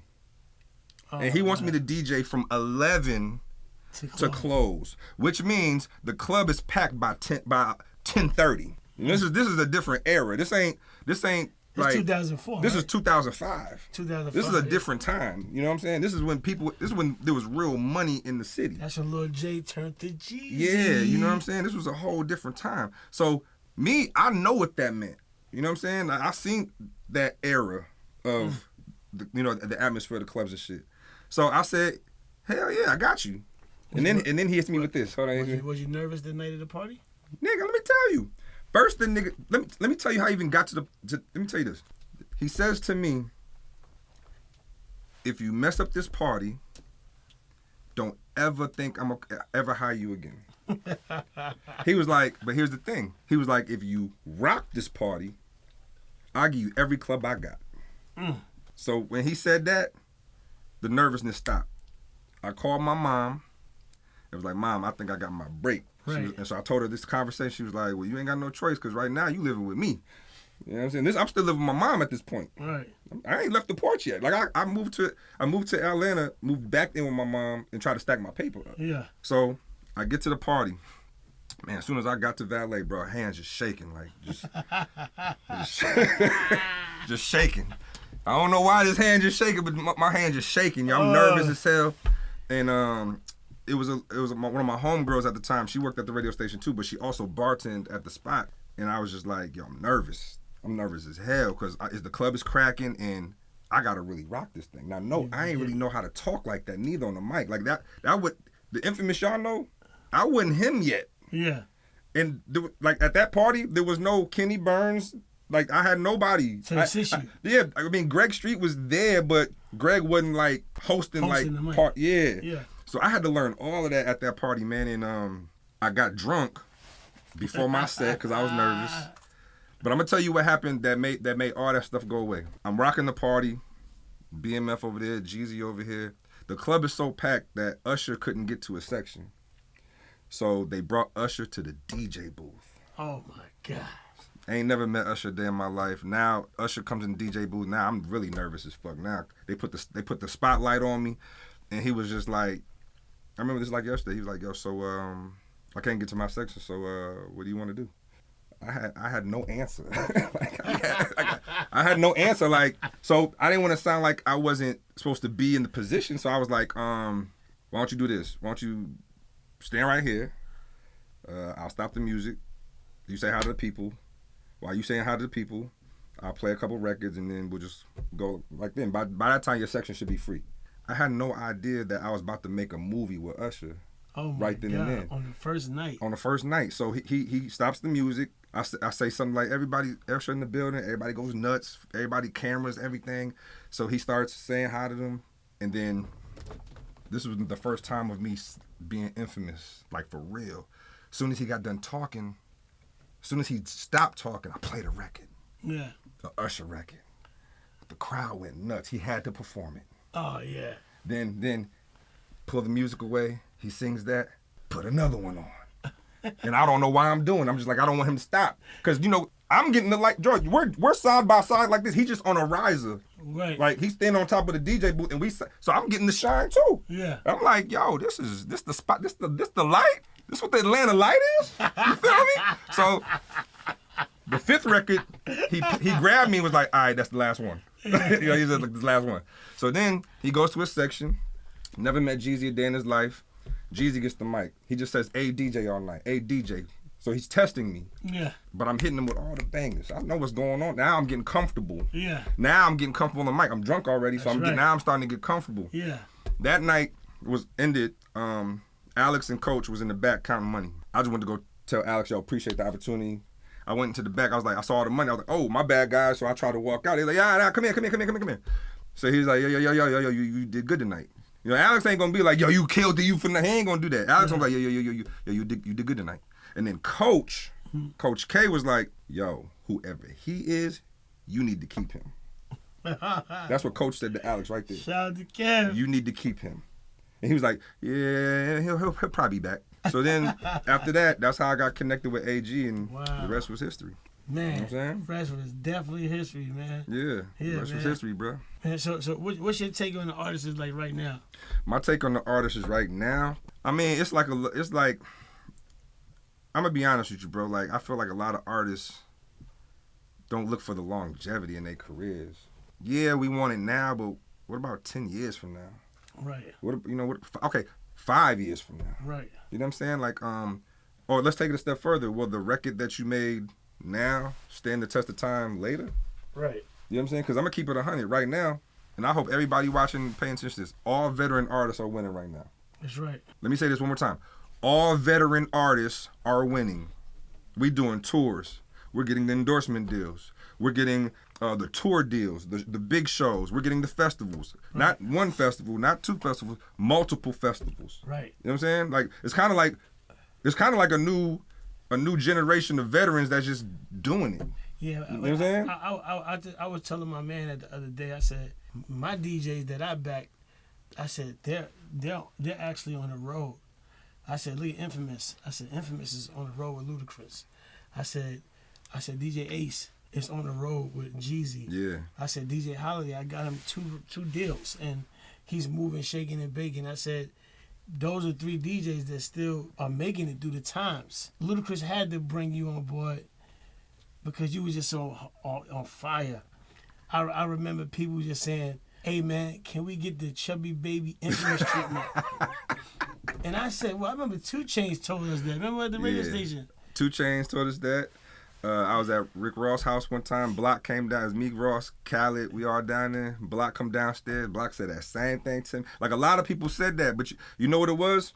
I'm gonna tell you because a lot of people want to know our relationship, yo. A lot of people want to be like, yo, why? A lot of people want to know why you fuck with me the way you do, and then on my side, a lot of people want to know why I fuck with you the way I do, especially when we was doing it at that time. Right, it was a movie. I'm gonna tell y'all this real quick. Chubby Baby came to me. I was DJing Velvet Room when the DJ booth was upstairs, for those who know.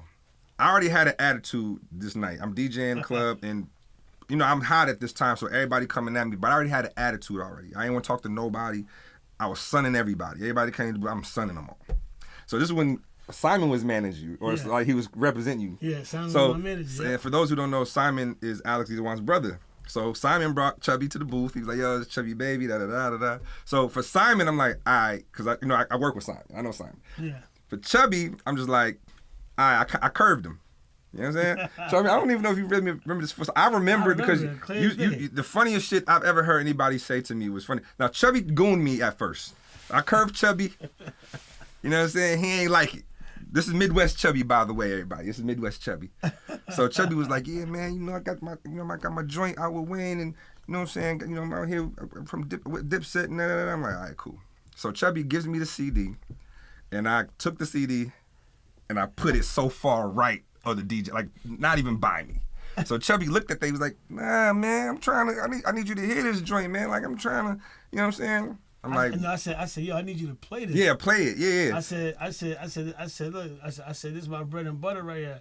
I said, this is how I'm trying to be a rapper, man, and this is my first single. Yeah. And I was like, I need you to play it, bruh. I said, they say you that dude, man, so you gotta play it. And you know, me and Alex already had that relationship from them, so I'm like, man, that's your DJ? All right, I'm going in there. I said, take me in there. And that's what Simon whooped me. I had attitude. I curved Chubby again. I wasn't playing nothing. I wasn't even listening. So the second time, I forgot what I said to you, but you looked at me, was like, yo, man, yeah, you know the fuck I am, man. I'm Chubby Baby, man. What the fuck you like Chubby? And he got up on me, right? So then I'm looking at him like, man, you know. So Chubby, you had the remember you had the big 270 the big piece. So I'm looking like, okay, this nigga got this piece. I'm like, ain't gonna tell him kind of bag this nigga got. He connected to somebody. So I was like, I said something to you to where you said, you was like, yo, man, let me tell you something, man. I'm Chubby Baby, nigga. You ever disrespect me, nigga, I can motherfucking cut your pants off. Right? So then I'm like, I stopped and was like, I was like, yo, Chubbie. Now no, I never met him, but I already called him Chubbie. So it must have been a sign, a God or something, because I just called him Chubbie. I'm like, yo, Chubbie, man, if you cut my hands off, how I'm going to play your record then? How I'm going to play your record, Chubb? And we busted out laughing. And then this is what I fucked with, because I saw it in his face. He looked at me and was like, man, after we started laughing, he was like, man, look, bro, I'm just trying to get out the street, man. I got a family.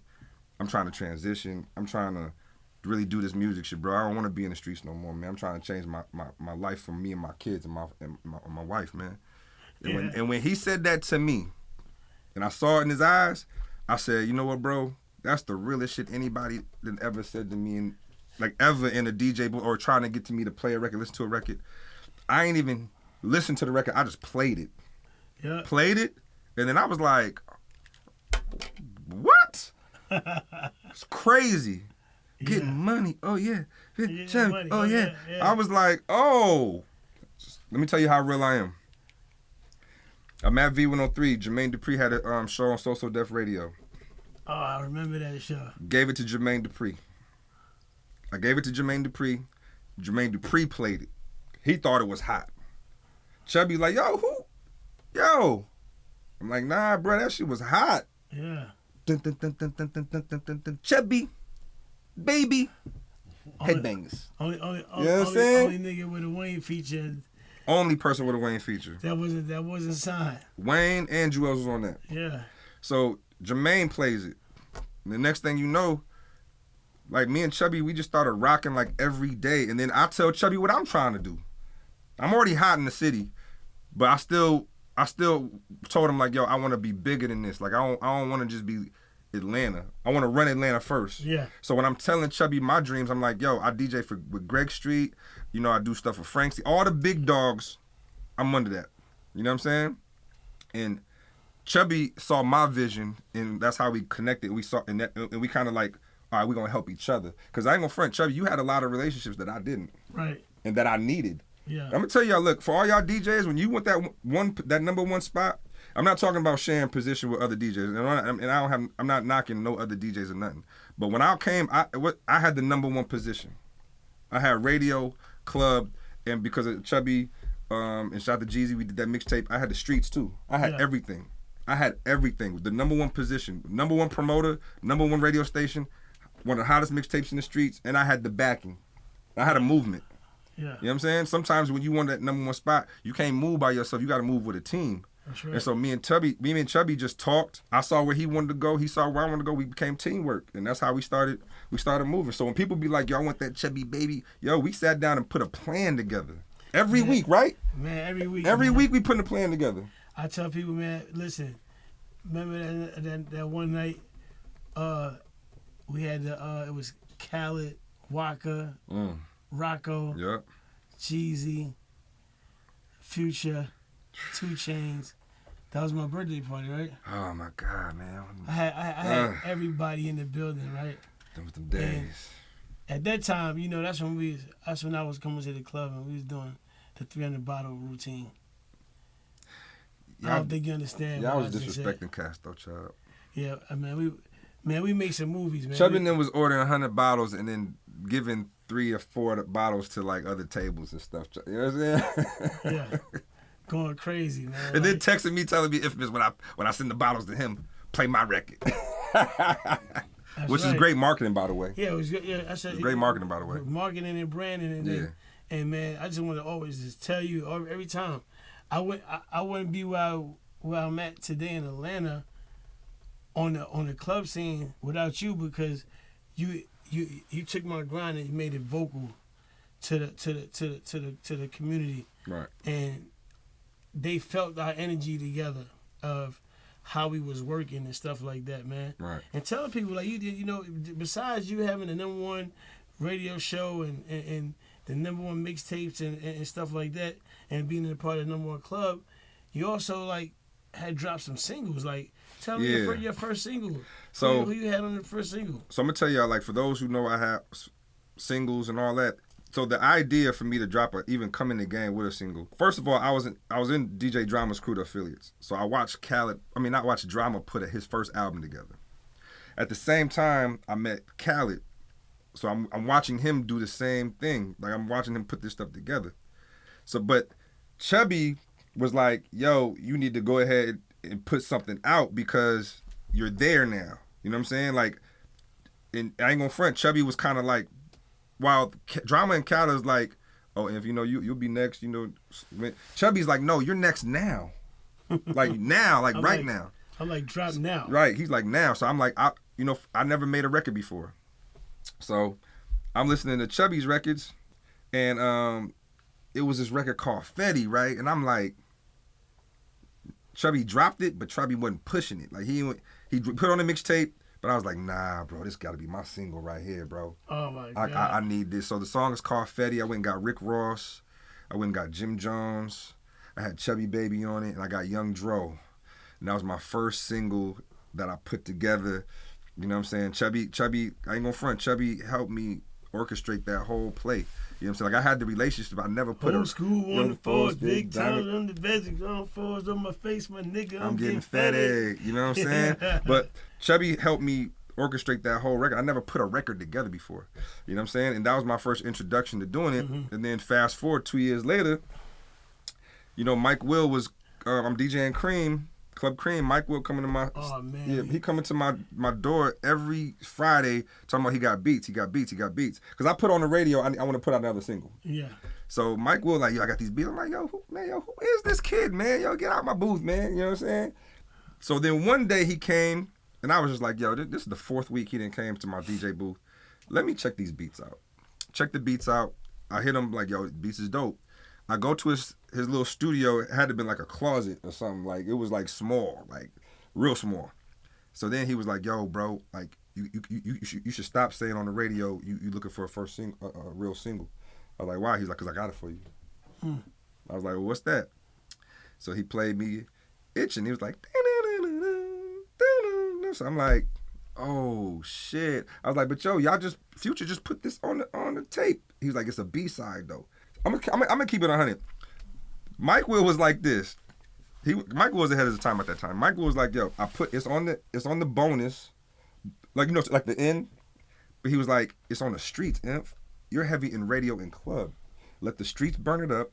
You take it to another place, shoot the video. Smart, right? So yeah. I thought about it, I was like, nah. Do you remember this is at a time where if something's out, nah, it's already out. I ain't touching it. It's out already. Remember, this is a different time. Right. That Sunday, Mike Will comes to the Velvet Room. He was like, yo, Inf, play it in here. I was like, Mike Will, I'm not using that song as a single, bro. Guess what he says? Play it anyway. Right. I heard that in Velvet Room. I called Future right on the spot with the music loud and everything. I said, bro, this is my single. I remember that. Future was like, let's go. Let's go. I remember him calling me talking about, hey, man, Infamous got injured, man. What you think he gonna push it? I said, nah, give it to him. And as we pulled up to the video shoot, remember we came. Yo, independently shot the video, made a clean version, serviced it to all the DJs, put on all DSPs, and shot to Mike Will and Future too on the business side. They none of us was signed yet. Yeah, that's right. None of us. Mike Will had no deal yet. Future had no deal yet. I had no deal yet. We didn't sign, but on the business side, they did right by me because they threw me an alley-oop. Yeah. You know what I'm saying? Like I'm gonna keep it 100. This was iTunes era. You remember? This is iTunes. Streaming wasn't there yet. Nah, hell no. It wasn't no streaming there. But you know what, though? At this point in time, I had broke records for Mike Will. I had broke records for Future. And you know how DJs always be like, they don't want to support certain artists because they don't get nothing back. They don't get no kind of... Well, let me tell you why I support Future and Mike Will the way I always have. iTunes era. If that's all you. Oh, yeah. Now, no, my first record deal, I ain't going to say the label name, but they offered me $30,000, right? Yeah. Advance. I laughed. I said, I'll make that at iTunes in 2 weeks. What y'all talking about? You know what I'm saying? Yeah. And shout to, what's his name? Orlando McGee, too. Because he was managing Future at the time. He cleared everything. And he did some real G shit. I'm like, statue? Yeah, I can say it. Yeah. Right? So when Future got signed, right? Yeah. I was technically supposed to pay. Okay, so when we did Itchin', I got Itchin'. Future got signed. Yeah. Then I put Itchin' out. I technically was supposed to give, pay a fee. Yeah. Clearance fee. Yeah. Orlando backdated it. I ain't have to pay nothing. And I don't know if I'm supposed to say that, but I don't give a fuck. He did something Because I right. still own Itches, so I ain't tripping. He did You know what something I'm right. saying? Oh, he did me right. We Yeah. ate off this. My first check. Shoot, man. I had 3 kids at that time, man. We all went to Toys R Us and got nuts in that time. Man. You know what I'm saying? That's funny, man. Feel me? So now in this new era, you've transitioned over.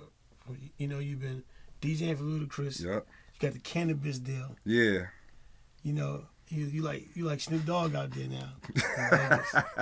You know what I mean? How you get that deal, man? Well, I'm gonna keep it 100, man. Like one time, 2014, I went to Denver for their 420. They booked me for a whole bunch of stuff, and then the cannabis dispensaries booked me to do walkthroughs. Now, no, this 2014. I got music videos. I'm on MTV, BT, every platform. I'm hitting award shows. I'm DJing. I'm infamous. Like this is my prime. You know what I'm saying? I'm walking in the mall. People know who I am. All that stuff. Yeah. So as I do the walkthroughs, I'm like, damn, y'all paying me $2,000 just to come in the dispensary and tour the place and then take some pictures with people? Yeah. I'm like, damn, I smoke weed. I ain't smoke heavy like that, but Right. I'm like, this shit cool. And then after that, they kept booking me. And then, Wiz Khalifa was my man. And then I started getting connected. When Snoop started DJing, I started getting booked with Snoop the DJ. So now I'm looking like I'm around a lot of cannabis shit. Right. So come 2000, I think either 17, 18, shout out to Hardin in Las Vegas. When you go to Las Vegas, go to Hardin. They stepped to me with a deal. And I ain't even think you can even do that with cannabis, but they came to me with a deal. And I was like, at the time I had liquor. Yeah, I had clothes. We need Hardin to You know send what a I'm saying? sponsorship. And then I was like, I had cannabis. I had a headphone deal. Shout out to Luda. I had a headphone deal. Yeah. Like I had all of that, and the cannabis thing we just locked in from there. And then I learned the cannabis business. And I've been with Hardin since 2018. We gonna get Hardin to do a sponsorship for A&R Live? You gotta smoke weed too, Chubbie. That's what he's like, nah, he's smoking the weed. We got Nah, I Cricket fuck for with that. you. Nah, I fuck with you. Nah. That's what Cricket to do a guest But appearance nah, on the show. we can make that happen. Smokey. Never believe in me. And make sure your quality of music there too. Like I'm gonna keep it 100. What also made it better was that the records that Chubbie was giving me wasn't whack. Them shits was hard. You know what I'm saying? So like, yeah, fight for yourself if you believe in yourself, but make sure the music speak for you too. Cause once I pressed play, I was really like, oh, well, this is a piece. This is easy. This is, and Chubbie, and do the work with your DJ or whoever you doing the work. Do the work with you. Like I will say this: me, Chubbie, and Alex.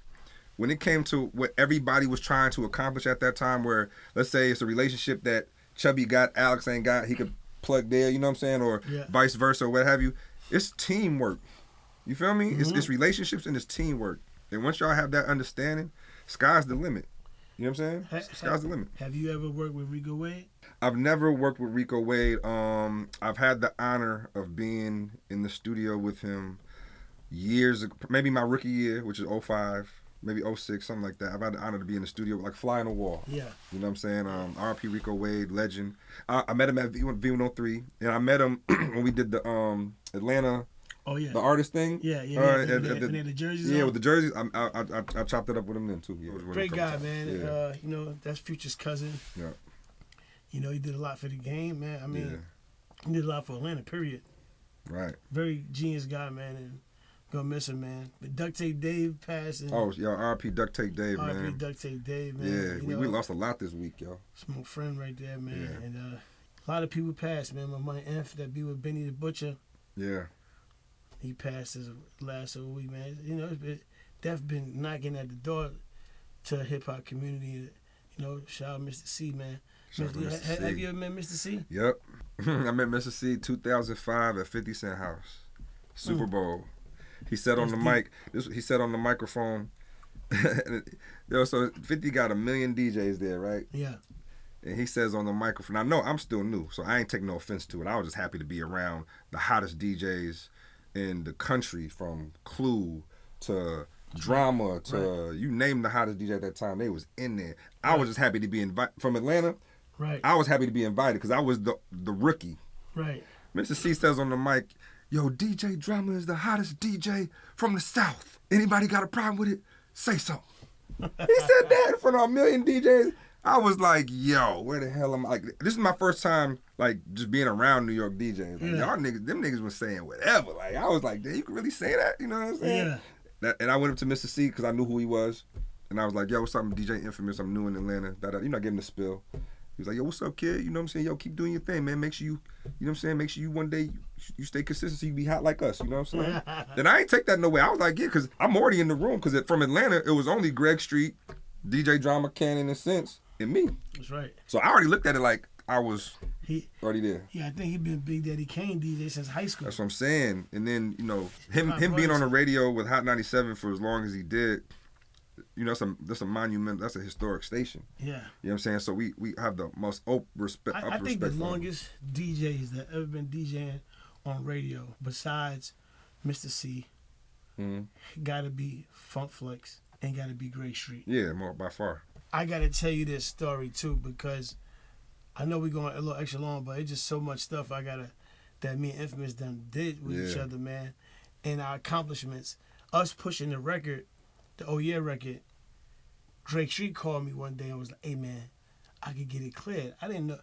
I forgot about clearing the record. I said, what you mean clear it? He's like, I gotta clear it for you.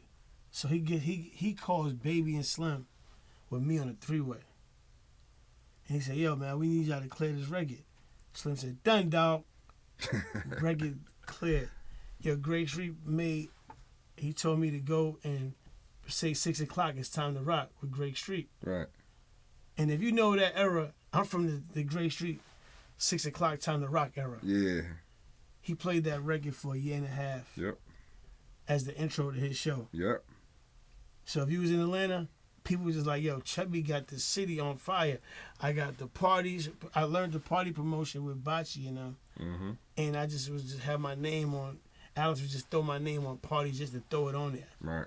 Just and I got Grey Street playing me on the 6 o'clock every day for 6 days a week. Man, you can't tell me it's not putting in the work in the city. Yeah. You know what I mean? You gotta get your network. Listen, y'all gotta get your network game up because Chubbie's doing this on his own. He's talking to these people on his own. He's making the relationships with Alex. He's making a relationship with Greg Street. He's making a relationship with me. He's making a relationship with other people to where by the time he got the A&R, he has $1 billion relationships in his phone. All he gotta do is pick up the phone and just press a button. That's right. And make a phone call. That's right. You know what I'm saying? Like I think a lot of the new artists, because of the internet, they missed that part. Yeah. Listen, when that internet ain't supporting your record or helping you, you got to pick up the phone and call somebody. Because guess what? The internet ain't gonna always. That's your like point that. of view, right? Cricket, I wanted me to ask you this question. He was talking. He was like, how you see the artists is like nowadays in the business? Some of them are lazy. You know what I'm saying? Some of them are lazy. You know what I'm saying? But then again, there's some geniuses out there that get it. You know what I'm saying? I like artists that build their cult followings. Right. That build their cult followings to know what if they sell socks with a zigzag on it with markers, they people's gonna get it. Right. I appreciate those kind of people, and I just feel like right now it's a lot of popcorn. Like, okay, today, tomorrow it's gone. Like quick, like it's like it's 15 minutes of fame. It's like real fast, and sometimes there's no follow up. Right. You know what I'm saying? And then there's no. Yes, we have internet, but you still gotta touch the DJs. Still gotta touch the radio. Touch everything. But the crazy part for you, right? Being a DJ at the volume of who you are. Yeah. What's your A&R process on records? Because people always tell you, I got the next hit. And you got to dissect it. And some of the stuff that you have broke. Right. So what's your A&R process when you hearing a record, why you DJing, why you got a couple drinks and you done smoked you 3 or 4 blunts. Mm-hmm. Or 5. Or 5. And you in the mix, it's 1:30. Yeah. And that kid brings that record. I'm listening. Your instinct has to kick in right then and there to know, should I play this shit or break it or just play it and get him the fuck away from me? Nah, I'm in mode that if I'm gonna play it, I'm gonna play it to break it. I'm not playing nothing for you to get away from me. I'll just tell you to get the hell away from me. Okay. You know what I'm saying? Or I tell the kid like, yo, get him out of here. You know what I'm saying? But I will give people a chance. If I feel like the record is as big as what I'm playing from other artists that are known, I'll put it in. And to be honest with you, a lot of artists have done that. I've done that with a lot of artists, you know what I'm saying? Especially in my younger days, but even now, like, well, now it's a process, you know what I'm saying? You just can't do it now, but and I ain't gonna front on the backside of that too. I gotta see you work. I can't work harder than you. Right. And a lot of the young artists, they want everybody else to work harder than they working, and it just don't work like that. That's why the veteran artists are working. Right. Busta Rhymes is gonna do everything. 50 Cent gonna do everything. Ludacris is gonna do everything. Who else? Like Fat Joe is gonna do everything. Khaled is going to do everything. Everything. Nobody's missing no steps. Yes, we're gonna do every interview. We're gonna do everything. We're not just gonna do, okay, post on your social media once, fall back and just let it go. Right. Nah, we ain't doing that. You know what I'm saying? We promoting. Right. You know what I'm saying? Yeah, we up, but we promoting at the same time. That's like right. when I dropped my singles, I remember at one point in time, people used to be like, yo, I'm tired of seeing you post that artwork with your song on it. But guess what? It's always somebody that didn't see it or didn't hear it. And you on my page. My page is my platform. I'm flooding it. You're going to see that artwork at least 3 to 4 times in a week. Right. There's always a new person coming to my page. That's right. Of course. You know what I'm saying? I'm not doing the whole post it today. You and DJing every night somewhere. You doing stadiums. You doing like let's don't get it twisted. Oh, Chubbie, we travel that world now. He's Ludacris's DJ. Yeah. One of the biggest rappers in the world, movie star. He's with him every night, DJing. And that's a blessing because he's, man, Chris, the coolest. How's that dude process ever. working with Ludacris, man? Man, fun. Like we both perfectionists, we're still sharp and still. You know what I'm saying? Like when y'all see me moving around doing all this stuff, what sparked it was when I first got with him, like 3 months in, he shot a movie. Right. So I'm like, damn, I just traveled the world with you the last 3. Damn, now he about to shoot a movie. But guess what? You know what? While you shooting that movie, I'm gonna put a single out, put you on it. You go shoot that movie. You gonna be on the radio by the time you get back. I'm gonna go do my infamous thing. I'm gonna hit all the clubs. I'm gonna travel the world, do my DJ sets. By the time he get back, we get back form like Voltron.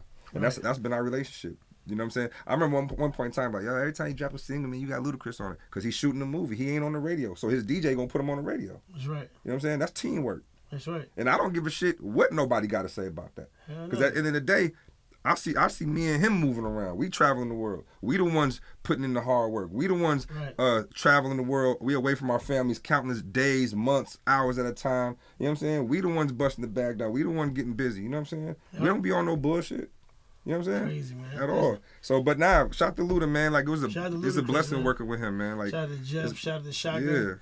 Whole DTP family, man. Yep. They're my mentors right there, man. My mentors, man. And when I got to Atlanta. So I want you to look directly into this camera right here. Right? I want you to tell them what's DJ Infamous's A&R process.